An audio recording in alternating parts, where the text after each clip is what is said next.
The Earnestly Speaking podcast is a show that is founded on free-flowing conversation and may at times venture into mature subjects. Listener discretion is advised.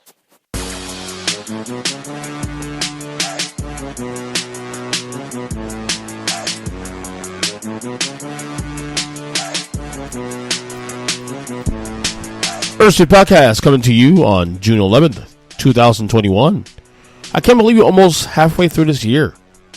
So fast, huh? This whole year's gone fast. Anyway, this podcast, you can find all all podcast catchers, such as Amazon Music, Apple Podcasts, Stitcher Radio, Spotify, Google Podcast, you name it. And, of course, Earnestly Media, all the podcasts, of course, on Earnestly Media, YouTube page. A lot's going on here at Earnestly Media. Of course, this podcast we do every so often. We at least 2-3 shows a week. We try. We also have, obviously, the wrestling podcast I do, Take 3 Wrestling, as well, with my boys Mike and Joe. And also, my wife Lauren and I, we've had a podcast last 2 years, although we've only done, if I'm not mistaken, 9 episodes. Prior to this week, 9 episodes in a span of 2 years. Well, we were on hiatus for the last year, not really on purpose, just kind of just worked out that way.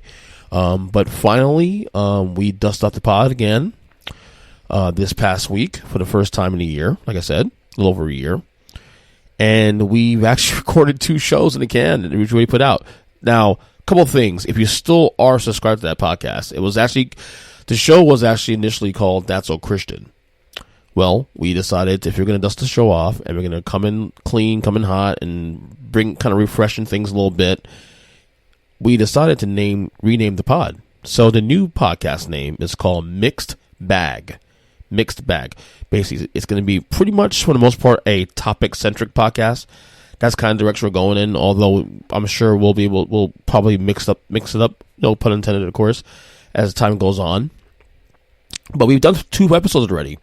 We did an episode earlier in the week ranking the 8 Incubus albums. Incubus is my wife's favorite band. I'm actually a big fan of them myself. And we ranked them from worst to first. It got kind of heated on that episode, actually. So check it out if you get a chance. If you're actually a fan of their music, or if you may actually want to know or interested in the music, so good episode to listen to. Then I put out the episode today. Actually, we recorded our review on the HBO Max Friends reunion. And again, not giving too much here, but she was not a big fan of it. And as someone who's a diehard fan of the show, again, I'm a fan of the show. She's diehard, and she was left, let's say, a little disappointed at the reunion. And we go into that. That took about 25 minutes of recording time. So this pod's it's pretty good, man. I'm glad we're back to doing it. I'm not sure. We haven't figured out how we're going to do, how often we do episodes. I'm thinking maybe bi-weekly, maybe even so much monthly. I'm not sure, because I gotta be honest with you, like, I love recording with my wife. It's fun. She's been on this show many times, although it's been a little while. But she's one of those people that likes to, she's not someone that wants to be on a schedule. Like, she'll record when she's ready to record. You know what I'm saying? And part of the reason why it took us so long to put out episodes in the last 2 years is because sometimes we'd do an episode, and then she's not happy with it. And it's not a criticism, but she's a little more meticulous about how things are done. And there's been times where it got to a point where I told her, well, if we're going to keep doing this, then let's not do a pod anymore. But to her credit, she wants to continue doing it, and we'll see where it goes. Like I said, it could be weekly, it could be weekly, could be bi-weekly, could be monthly, who knows. We'll try to keep the palette clean, and we'll try to continue to put stuff out as we can. But like I said, we're active here. Earnestly Media got this podcast, is of course going, pushing through, conversations. And by the way, we got a lot of episodes. I'm looking forward to recording in the coming weeks. My sister will be back on the show, I think, next week. She's turning 40 in about 10 days.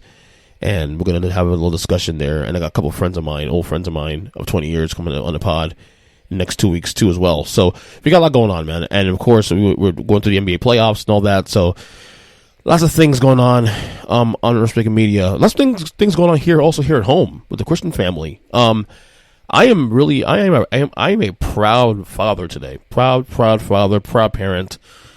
School ended today for my 8-year-old Eli. He just finished second grade. He'll be starting third grade in about 6 weeks. But the reason I'm proud today is, yesterday, which I had no idea, they had an awards ceremony, at school. Now I wasn't able to go. We watched it on Zoom. My son Eli got honor roll. And I was stunned.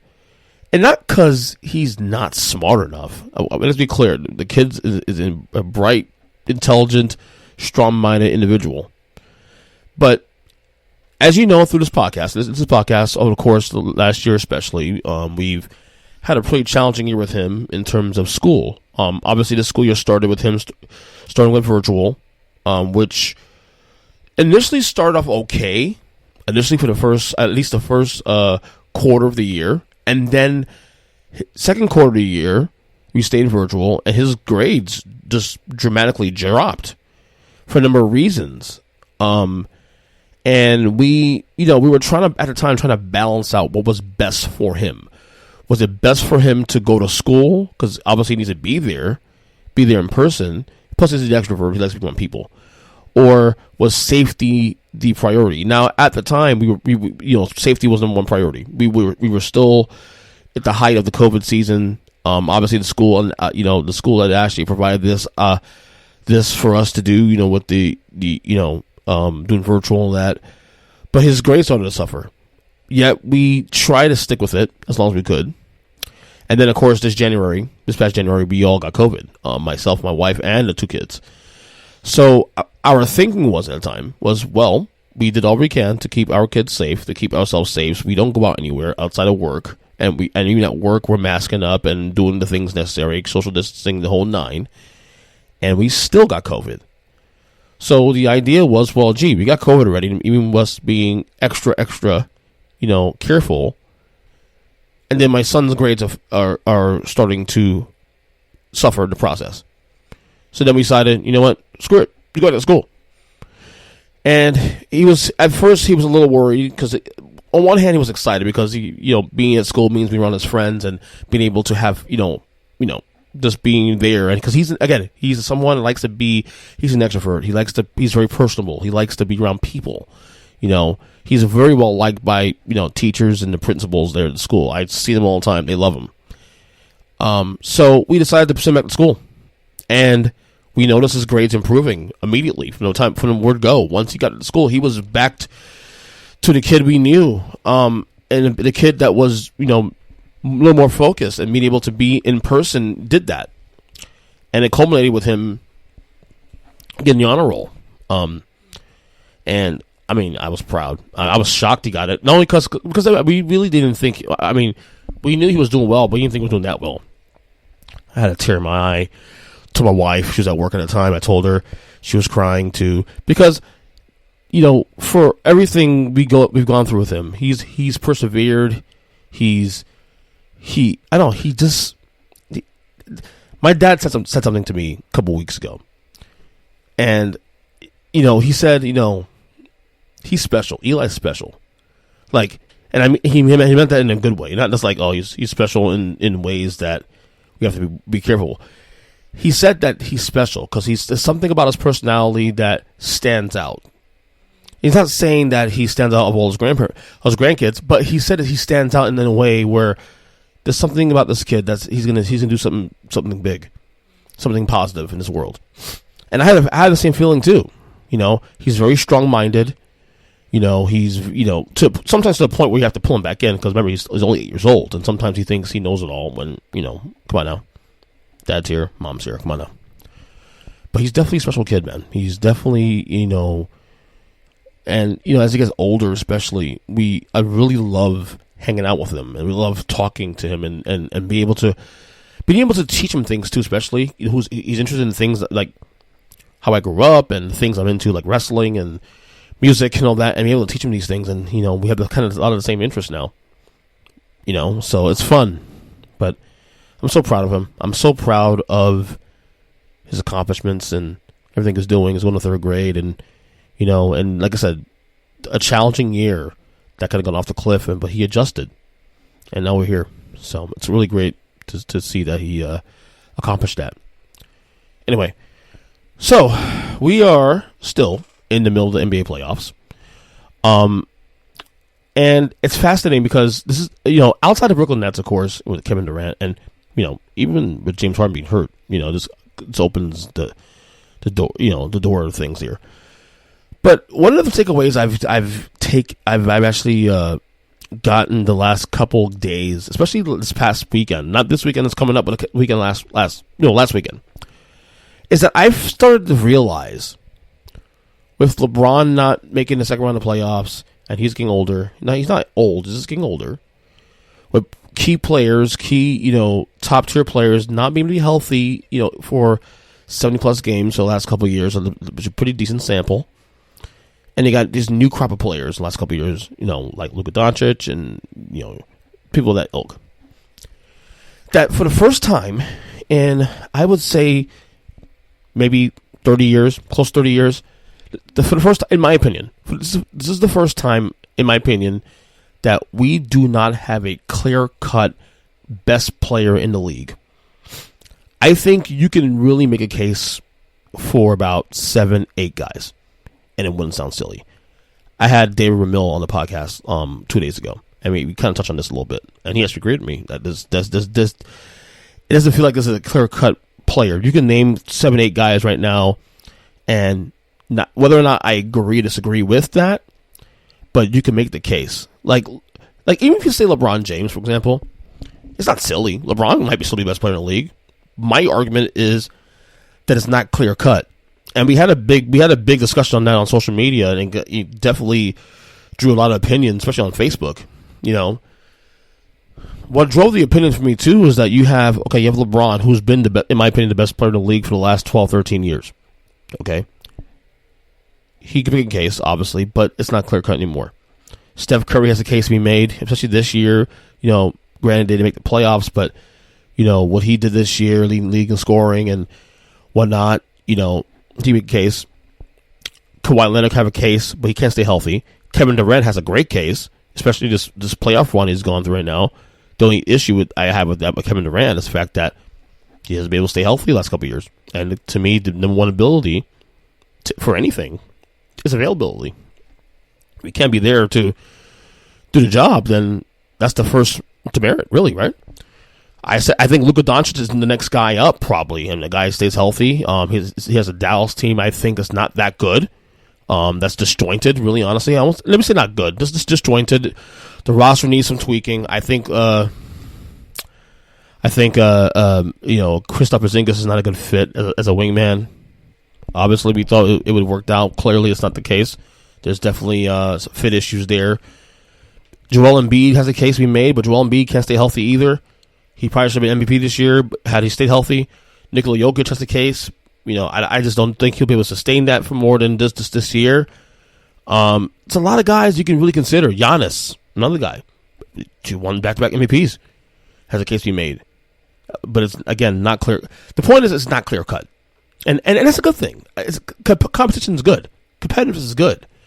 And to all the folks that, think of this as an insult to LeBron James. First off, LeBron James shouldn't be the best player in the league right now at age 36. That's not normal. He should be on the way down. He should be getting help. The last solo pod I did, I think last week, I discussed that. Everybody's making fun of LeBron James that he didn't make the second round of playoffs and stuff. But look at the circumstance also too. And I'm not making excuses for it because again, he still takes blame for a lot of what happened. He didn't have his best player. He didn't have his wingman in Anthony Davis, which I said for all the year long. If he's healthy, the Lakers win the title. If he's not, they don't. That's simple. He took that. The roster is, in my opinion, we thought was not as good as we thought it was going to be. And he's just older. He's 36 years old. He shouldn't have to be carrying a load at his age. Because Michael Jordan had to carry a load at his age. Neither did Shaq or anybody else of that nature. So it's not really an insult that he lost the first time in 18 years. I mean, come on. It's ridiculous. But yeah, there is no clear-cut best player in the league right now. And that's a good thing. And maybe we'll have a better case in, the coming months and year, I guess. I guess we won't know until next year, really. That's pretty much my assessment on that. Like, people saying, there's a lot of arguments about who's the best player this time, this era, whatnot. So I wrote out a 40-year sample of who was what. I don't have it in front of me, but I have it in my head. Okay, this is 40 years along. Since I've been alive, 1980. Okay, 41-year sample. Between 1980 and 1983, I would argue that Kareem Abdul-Jabbar was the best player in basketball. Then from 83 to 86, it was Larry Bird. Then from 86 to about 89, maybe 90, was Magic Johnson. Then from 89-90 through 1998, sans 1994, because of retirement, was Michael Jordan. Now, in 94 and 95, 94 started out as a wide open year, but by the end of the year, we realized that Hakeem Olajuwon was the best player in basketball, and he also did the same next year. Also, same thing, too, was the clear-cut best player in basketball in 95 as well, even with Jordan returning. From 98, 99, well, just strikes 98, so 99 to 2002, I would say, will be Shaq. Shaq was the best player in basketball. Then I'll say from 2002 to 2005 was probably Tim Duncan. Some people will say Kobe Bryant. You make a case for that, but I think Tim Duncan was the best player in basketball at that point. Mr. Consistency himself. Then from 2005, 2006 to 2008-9 maybe, it's Kobe Bryant. And then from 2008-9 to present day, well, to 2020, should I say, was LeBron James. Some people say maybe, well, he had Steph here and there, and he had a Kevin Durant year. No. LeBron was still the best player in basketball, even through the years of Steph having the unanimous MVP year and all that. It was still LeBron James. Not even close. Let's not even try to entertain that, because that's the case. But yeah, first time to me, in like almost 30 years that we don't have a clear-cut guy. And like I said, it's a good thing. It really is a good thing. Speaking of the playoffs, it's been interesting. As of right now, I'm recording this on a Friday night. The game 3 of the Sixers and Hawks. Sixers were up big going to the fourth quarter. Up by 13, late in the fourth. She would hold on that lead. That's been a decent series. You have the Milwaukee-Brooklyn series where Milwaukee took game 3 at home. Great finish last night. Defensive game. The West series, game 3 starts tonight. Phoenix and Denver. Phoenix up 2-0. I think the Suns are going to the finals. I don't know. The Suns, have this, they buttered through the Lakers for the most part, and now they're just knifing through Denver. I'm starting to think that maybe they are the best team in the West. And the reason I say that, because, you have Denver, obviously, they're beat right now. You have, obviously, the other series, the Jazz and the Clippers. Now, the Jazz are a solid team, too. Donovan Mitchell's going off in this playoff. So there's something to look out for. The Clippers should be the best team in the conference. They really should. Kawhi Leonard, Paul George, that roster is deep. Now, granted, Mr. Serge Ibaka for the year. He had surgery today and obviously out for the year. But they should be the best team in the West. But it can't be trusted. They can't be trusted at all. I mean, it's just that simple. Phoenix. Chris Paul's leadership. He's not the best player, but he's the heart of the team. Devin Booker's gone off. DeAndre Ayton gone off. The role players are just playing phenomenal. Phoenix has just looked dominant ever since game 4 of the West, the series against the Lakers when they were down 2-1. Ever since after losing game 3, they've been not just good, they've been downright dominant since then. Games 4, 5, and 6 against the Lakers, and then these first two games against Denver. I mean, obviously, I'm not going to sit here and just say it's guaranteed, but they look fantastic. This team looks like they are on a way to a run. Now, I don't know if I still doubt they'll beat Brooklyn, but Chris Paul's never been to an NBA final before. I think this is his best shot, honestly, because I if I'm Phoenix, you're beating Denver 2-0, might go up 3-0 tonight. The Clippers don't scare you. The Jazz maybe they'll be a good series, but the Jazz won't scare you. They don't scare you in that same way, So they might be a finals team, man. They might be a finals team. Stick with it. still with basketball real quick. Actually, I just saw yesterday, Scottie Pippen, obviously the sidekick to Michael Jordan for those 6 title Bulls teams. Supposedly he's releasing a memoir this coming November. I'm looking forward to getting that. In that memoir, he supposedly really shits on Jordan. And there was some quotes in here I want to read off real quick that set off a lot of people in the media this week. Now, the book is kind of in response to the documentary last year we saw at the height of COVID on the Last Dance documentary on Michael Jordan that ESPN put out. And Pippen did not like how he was portrayed in that documentary, or how the documentary was portrayed in general. He basically said it was a glorified Michael Jordan situation, which, okay, well, we know that because Michael Jordan is the producer of the whole damn thing. Basically, this is what he said here about the documentary. He goes, quote, "I don't think it was accurate in terms of really defining what was accomplished in one of the greatest eras of basketball, but also by 2 of the greatest players, and one could even put that aside and say the greatest team of all time." Quote, "I didn't think those things stood out in the documentary. I thought it was more about Michael trying to uplift himself and to be glorified.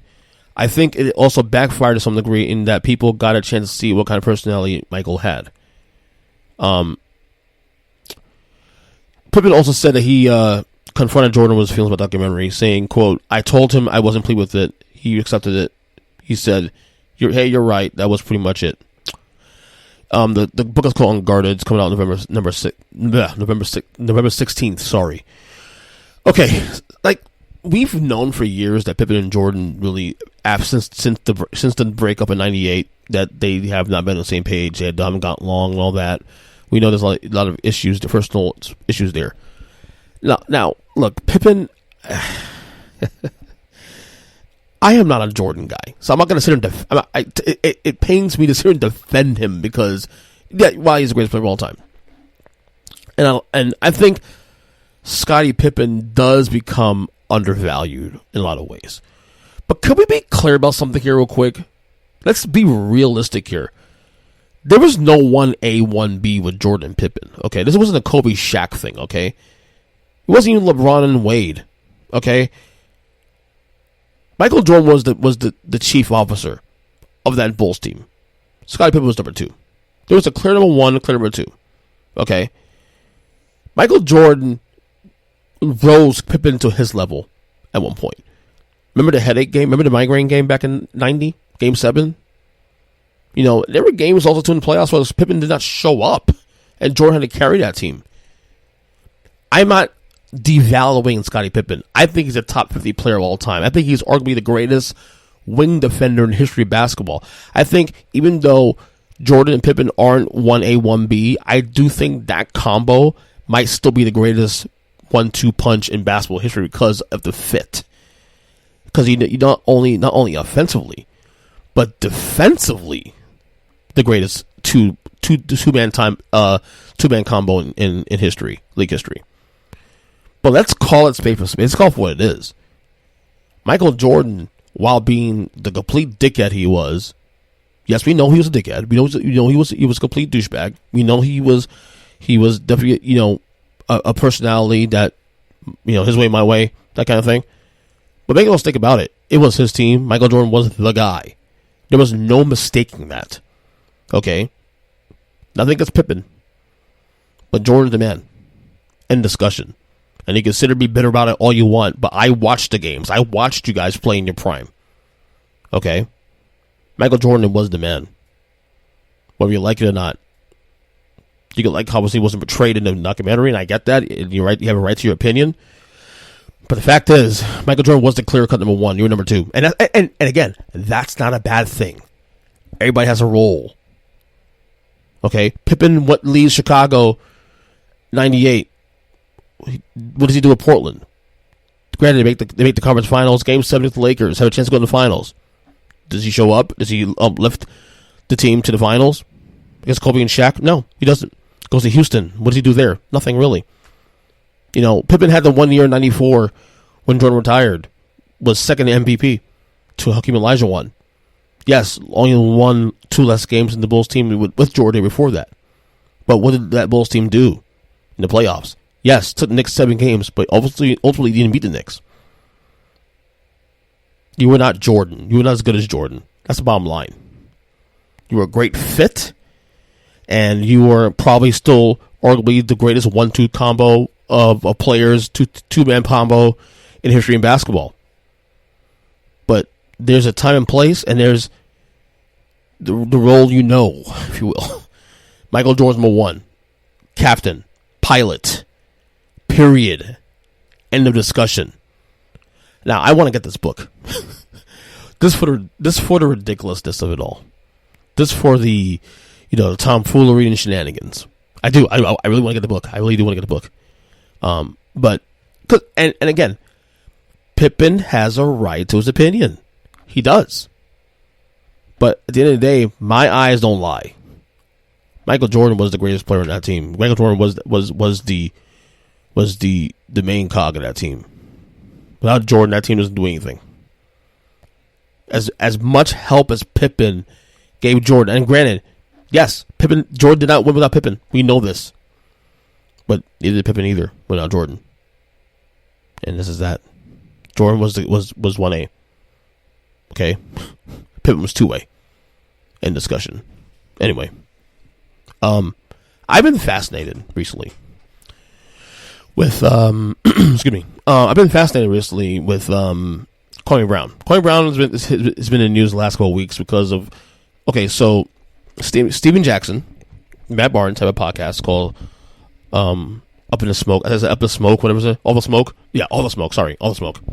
Good podcast. I'm subscribed to them as well too. And they had Gilbert Arenas on the show, and I don't know what the conversation was that triggered Kwame Brown to respond to these guys, but they mentioned Kwame Brown. Kwame Brown, of course, number 1 draft pick, 2001 draft. Some will say he's a bust. I have a hard time calling someone a bust that had a 12-year career, personally. Certainly, he didn't live up to the standards of his pick, of where he was placed and how he was chosen to draft. But again, 12-year career, hard to become a bust when you went beyond the average of an NBA player. So Kwame Brown has been, ever since that situation, ever since that thing happened a month ago, whatever, how long it was, the shit talking that Steven Jackson and Matt Barnes did, Kwame Brown went absolutely apeshit. Called out Matt Barnes, called out Steven Jackson on his YouTube page or Instagram, wherever the hell it was.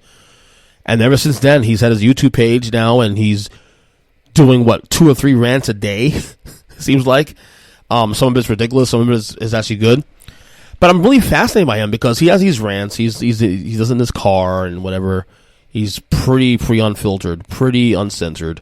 But I love it. I love freedom of speech. I love the ability to be able to respond and be able to speak your piece without a filter. I love it. And he's winning the battle. He's called out Stephen A. Smith. He's called out Max Kellerman. He's called out anyone. Some people think he's pro-Trump. I don't know if he's pro-Trump. I think he's more just pro-free speech. That's it. In the same way he feels. But I've been fascinated by this guy the last couple of weeks. Subscribe to his YouTube page because I try to listen to all his rants he does, and it's really it's definitely fascinating stuff, man. Like I said, he calls everybody out, unfiltered, and I like the fact he's using his voice. I have no problem with people using their voice. Whether I agree or disagree with you, it doesn't matter. You use your voice to express yourself, and I'm okay with that. I have no problem with people doing that and being open and honest about their feelings. As long as it's coming from an honest and good place, I'm okay with it. But yeah, Kwame Brown is just a fascinating dude, man, and well spoken too. Gotta give him credit there for that, especially. All right, what else going on here? Oh yeah, so just found out yesterday that there's a possibility that we might be closer to a possible 12-team playoff format in college football than we realize. We are now 7 years into this 4-team playoff, which I do like, by the way. I'm so happy we got that. I can't believe it's been 7 years already. 7 years of this 12-year contract, and we're already getting rumors that the possibility of this actually happening in the near future. So here's what's going on here. The College Football Playoff Management Committee will discuss the matter at its regularly scheduled meeting next week, June 17th, 18th. From there, a formal recommendation is expected to be made to the Board of Managers based on the events of Thursday. It should be rubber stamp, whatever. We've been told that, from CBS Sports here, we've been told an expanded bracket won't hit until 2023 at the earliest. It would actually be tremendously complicated to refigure the current contract with ESPN before expired 2025. All right, so basically a 12-team playoff is definitely being considered. Again, this is year 7 of the 12-year contract, but I think there's an opt-out, I think, to 2023. Real quick, because we'll dive into this more as we get close, as the talking points happen in the weeks and months to come, because obviously we'll hear more with this meeting and see what happens there if it goes into more traction. I've always been pro-playoff. Now, I didn't hate the BCS necessarily either. BCS almost never got it wrong. Okay? I think maybe 1 or 2 times of this, was it 16 years they lasted? I don't know how long it was. It was about 16 years that they actually, in my opinion, got it wrong with the selection. I've even thought that they should use the BCS computers and apply it to the playoff they have now. I always said the perfect playoff bracket was 8 teams. You do the 5 conference champions and then 3 at-larges. Now, I'm not going to I'm not going to sit here and say 12 teams is bad either. Does it water it down a little bit? Yeah, it's going to water it down. But what I will say is, in defense of college football, and this is where I think we kind of have to get out the old hat thing a little bit. By having 12 spots, 8 spots, whatever number they agree upon, having 8 to 12 spots, we'll leave it there. It's going to definitely feel like teams have a chance, because it kind of stinks that, say you're X team in the, I don't know, Pac-12, say you're Oregon or UCLA, and you have a good team, and you lose 1 game in September. Automatically, you're out. You're just out because your strength of schedule is not good enough to get into play. SEC has a dominant schedule. Big Ten, all that. At least with a 12-team playoff or 8-team playoff, for that matter, you feel like you have a chance to still hang around.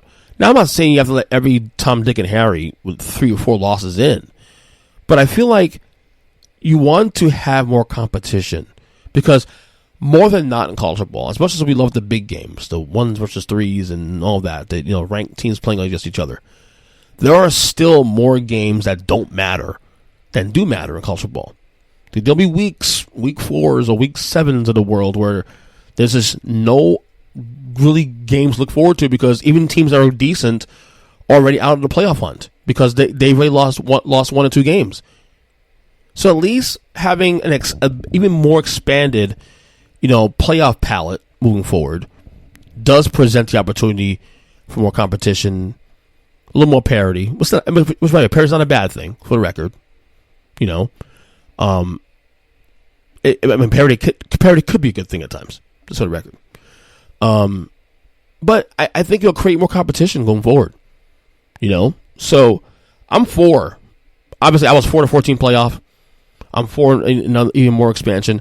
Now, the only thing I'll push back on is this. I don't know if 12 teams is too much. I think 8's perfect, because again, you have the 5 conference champions, the 2 at-larges, and all that.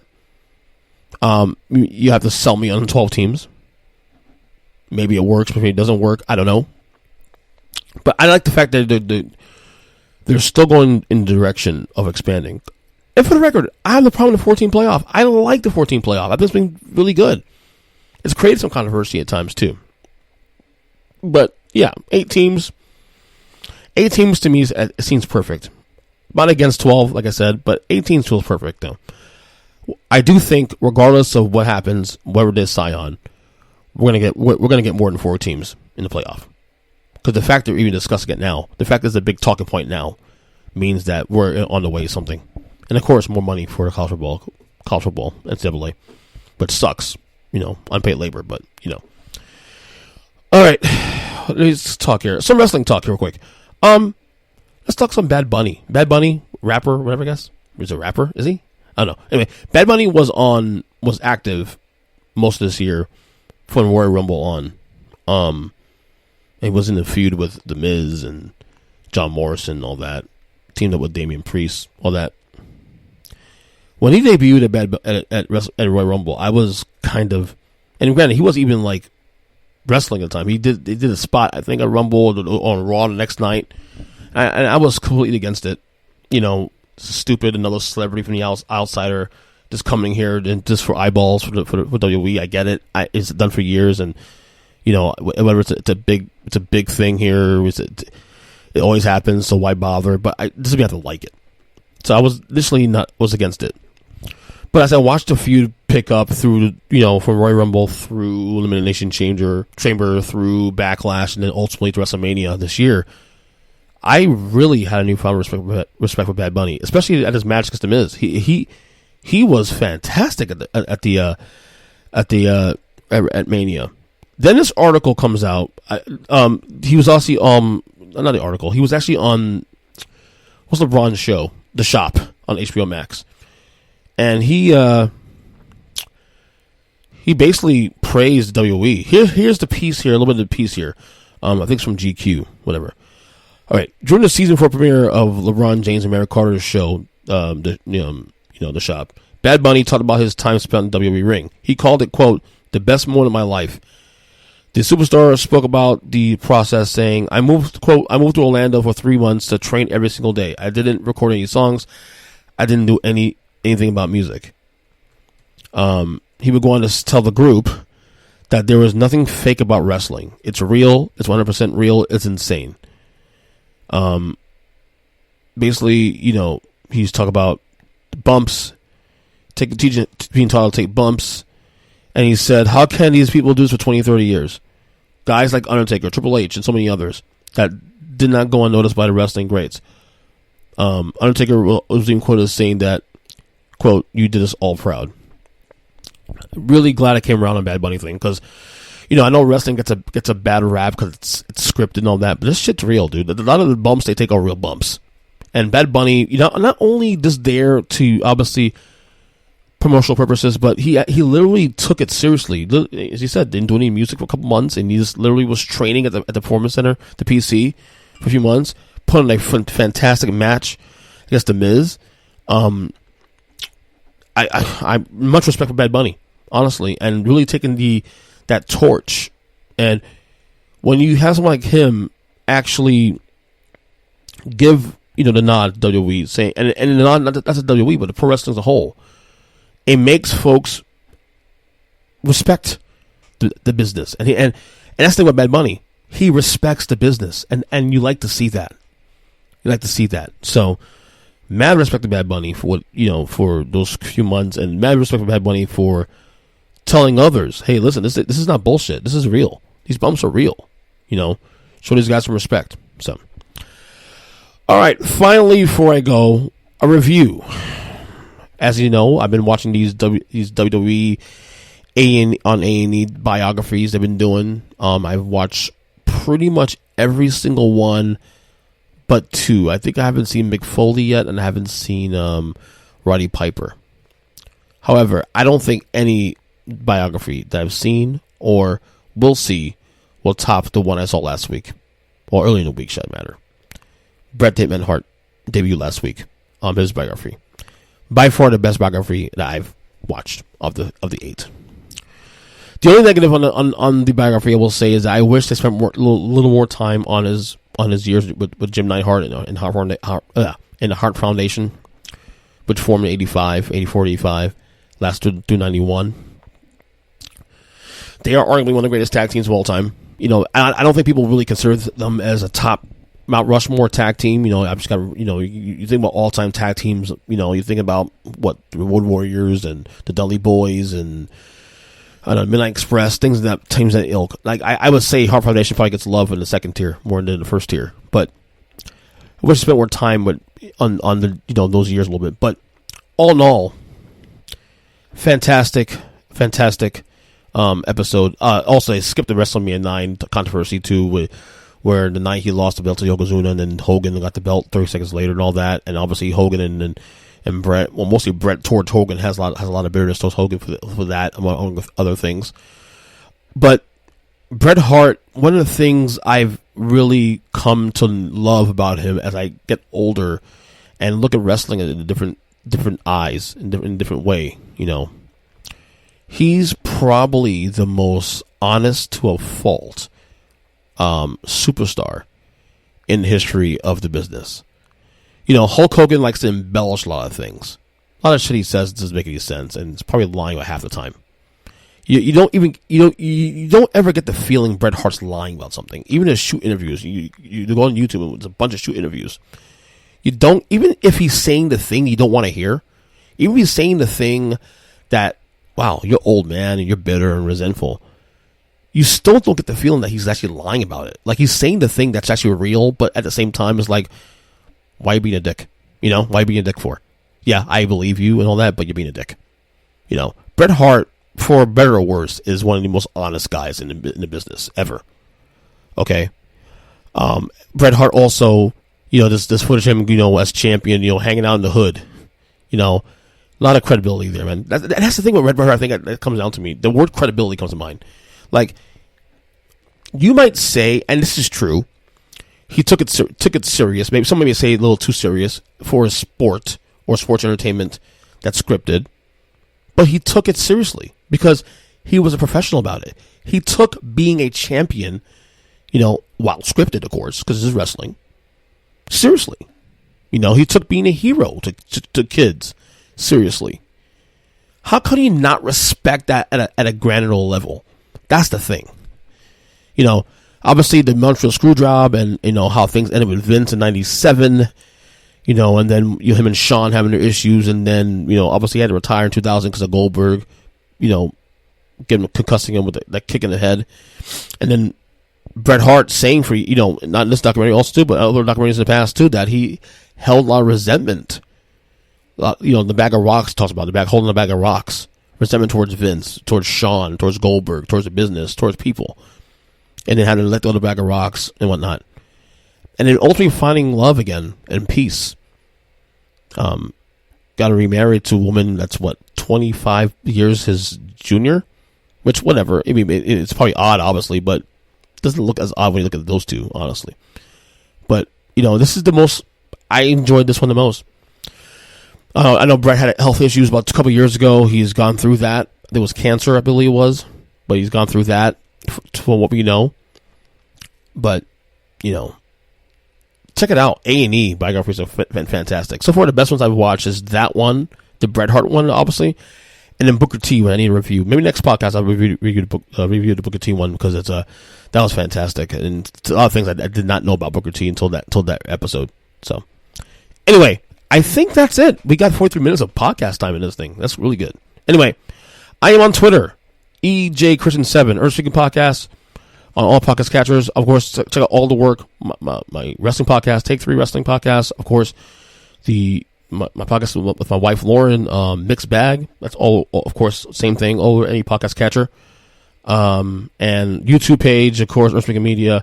Check out all the podcasts on there too. Some of those have a video to it too as well. So, till next time, love you guys. Take care. Stay up and see ya.